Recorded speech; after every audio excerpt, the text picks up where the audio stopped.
4025C is the address of my desk at Luddy.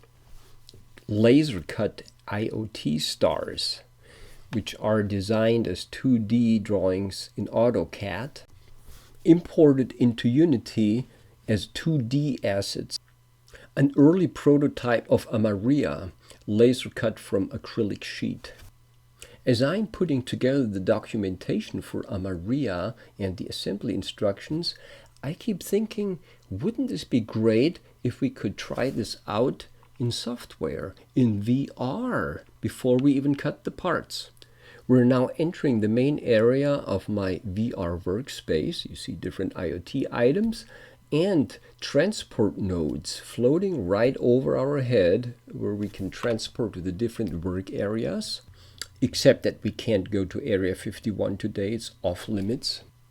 But we can go to the assembly area. Here we find a library of components. They're all 10 times their regular size, so they're easier to connect. The green nodes are connector nodes. Many sheets of paper were used to diagram the functionality of these nodes. Clicking on one of the green nodes will make it yellow. Now you can connect it to the root node. Add more components to whichever connector is available, and you can build up quite a complex assembly in this way.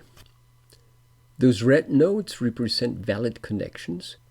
If you click on one of those, it will disconnect all the components at that point and delete them.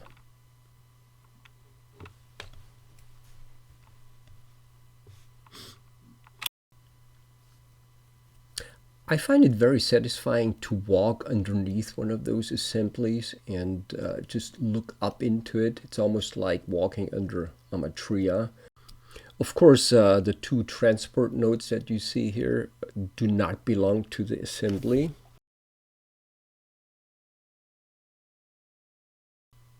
Let's move away from the assembly a little bit to see its full size. It's pretty sprawling, pretty artistic, a little chaotic. And at this point, we can travel back to the main area. Entering main area.